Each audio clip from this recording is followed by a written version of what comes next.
2, 1, go. Spanish Inquisition good, Spanish Inquisition bad. There's like, of course, killing people is not going to be good in isolation. But precisely because the Spanish Inquisition was bad at that time, it was what unlocked the birth of institutions that bolstered Christendom's higher purpose. Clarification then, this is a truth value historical analysis. I think at the point at which OG tries to offer an alternative as to why it's likely to not as to why the influence of Christendom is likely to be as big as it is now, I think then they have the wrong burden. They needed to prove why this particular harm of fragmentation is the most important in the debate, and this is something I'm going to outweigh later. And second, we have the nuance to Christendom, meaning then that I think both sides need to agree that at the point at which you understand the influence of Christendom right now, we need to challenge as to how the Spanish Inquisition is able to help that at the point in time in which it happened, right? Rebuttals first. Don't let side government conveniently and sneakily try to time, place, set this debate. In a vacuum, yes, the Spanish Inquisition was bad, but the nuance really had to be in the Christendom. OG asserts that they would get followers either way, but the reason why this was true force and conquest was because they were also fighting other barbarians and vandals during that time, of which Christianity, as Kuya Joseph mentioned, had money, military, and influence that served as an alternative for people to choose their professions. That's why it was taped back in the first place. People could join guilds, join as a friar in a religious order, or take part in the military. Second, the perception of Christendom because of the Spanish Inquisition is exactly what led to people to form offshoot religions. This led to Protestant Reformation, the Anglican and the Orthodox Church. This is good for Christendom because even if you weren't under the formal papacy, if you still believe in Jesus Christ, right, which at the end of the day was the goal of Christendom, which will be my extension later. Third, the way the Christendom had evolved is that it is a one holy Catholic and apostolic church, right? This only happened because they realized the harms of the Spanish Inquisition that led them to adjust their strategy of proselytization and preaching. The Christendom had realized that it's completely valid for people not to shift to Christianity, and even if people opted out, these people were exercising their right to agency and religious expression. These fence-sitters DPM talked about were the keystone disciples and apostles for Protestantism and the Orthodox Church. Sure, the bad optics, right? The bad optics let people stay out of Christianity, but majority of people, because they did not want to die or starve, made risk-adjusted calculus to conform or take the risk and stay out. This negative PR had evolved, and the Christendom had spun it to something beneficial for them. Fourth, the Spanish Inquisition that happened at the time, there was something sponsored by not just by the state, but even the Pope at the time, right? As what Kuya Joseph already mentioned, their social, political, and economic prosperity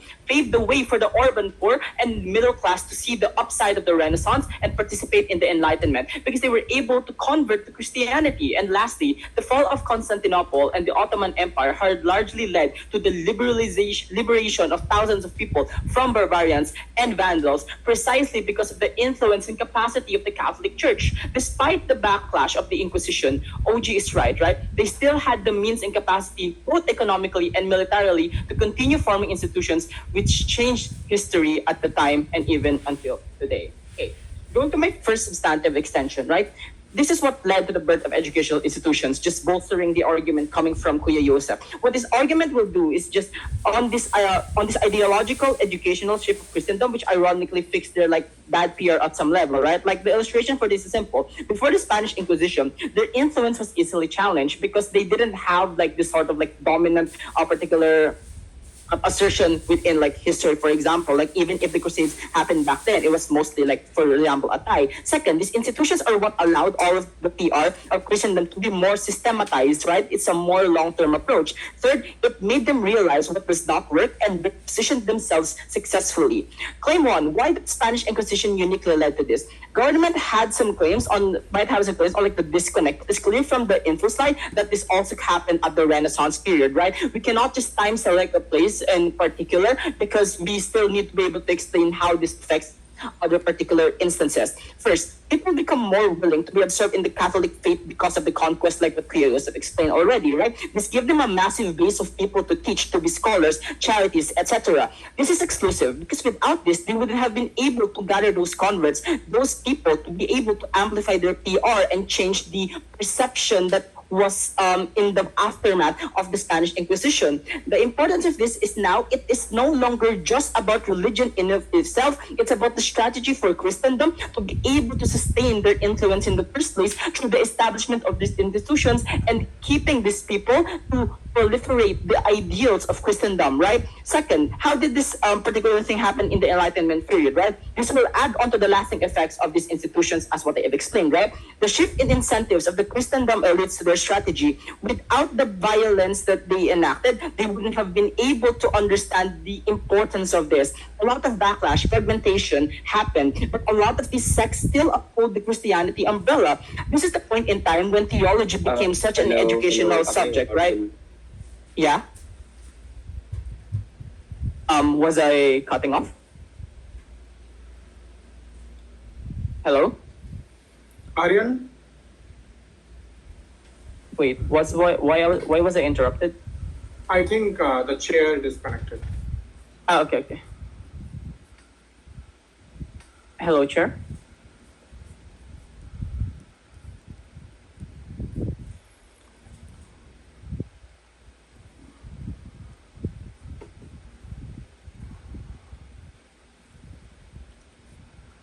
Aryan, are you back now? Hello, Yeah. Chair. Yeah, my Wi-Fi was, suffering a huge issue. The last thing I heard was regarding setting up of educational institutions and why specifically, the Spanish Inquisition led to this. Anything apart from that, I haven't heard anything you said post that. So if you could please resume. Okay, what is the time? Can I know the time? Just a minute. I think I caught you at 4 minutes and 30 seconds. Yeah, anything post that. 4 minutes and 30 seconds was the time I consumed. Yep. Okay, so I had like around 3 minutes left. Okay, wait. Cool. Restarting at that point in 3, 2, 1, go. So at the point in time when this happens, right, people became more willing to be absorbed in the faith because of the conquest, like what Kuya was explained. This gave them a massive base of people to teach, to be scholars, charities, etc. Right? The reason that this is exclusive is because without this particular scale of violence, they wouldn't have been able to gather those converts or amplify their PR as the systematic approach to like being able to coerce these people, right? Now then, the importance of this is now it's no longer about religion after the fact, right? It's not longer about religion in of itself. It's about the strategy for Christendom to be able to sustain their influence in the first place. Second, how does this happen particularly in the Enlightenment period, right? The importance of this is just it's going to add on to the lasting effects of these institutions like what I explained, right? The shift in incentives of the Christendom elites to their strategy without the violence they enacted wouldn't have happened in the first place, right? Sure, a lot of backlash, fragmentation, but a lot of these sects happen, right? But they still are upheld under the Christianity umbrella. So this is the point in time when theology became such an important educational subject, and it is exactly what proliferated the importance of Christianity in our history, making it something that's very, very important to study, even for atheists, for example. Now, Christendom is at its strongest because they know that these things are not sustainable to be able to bolster their influence, right? So the outcome is simple. Guilds, religion orders, checks and balances, universities, all of these things could only happen if that level of polarization happened in the first place, right? The weighing is simple. We did OO's analysis on the better form of influence. Their analysis on their alternative of missionaries does not even touch on why fragmentation is the most impactful harm. There's no answers to the institutionalization argument coming from Kuya Seth. The second push is just then, the offshoot sects and fragmentation was good for Christendom, right? To explain this, why does a lot of offshoots are still proximate to ideals? This explains why Christendom is still upheld despite the differing beliefs, right? It's still a Christian sect at the end of the day, meaning like the Lord and Savior being Jesus Christ is something that's a model to be followed. Be good to your peers, for example, right? They offered alternatives to this violent Christian way of living. If those people didn't want the Spanish Inquisition version, they make a new one, right? And even if they're going to make a complete opt-out, well, you have people in your Christendom who are now not as forced as they were before, who are not just tolerating it, right? So OG was very uncomparative to this because sure, people leave, people join, but the influence or the impact of the Spanish Inquisition is really a booster this breaking point, right? And now, how does it manifest in the present day? This deals with the bad PR thing that OG tries to push onto us, right? Like, there's no engagement as to how this particular thing happens in SQ, right? The existence of the Vatican as a central institution literally gave them a sovereign state, right? Yes, not every single one is Christian, but it's still the most recognized religion at the end of the day, because they now know that, oh, this particular approach is not something that's going to add to our benefits, right? Meaning then that the Reformation, through the evolution of Christianity as an institution, is as a socio-political and economic force of good and charity, right? God cannot propose how an alternative could have worked better. They just need to prove why those existing harms actually outweigh the good it brings and the good it has particularly brought in the first place.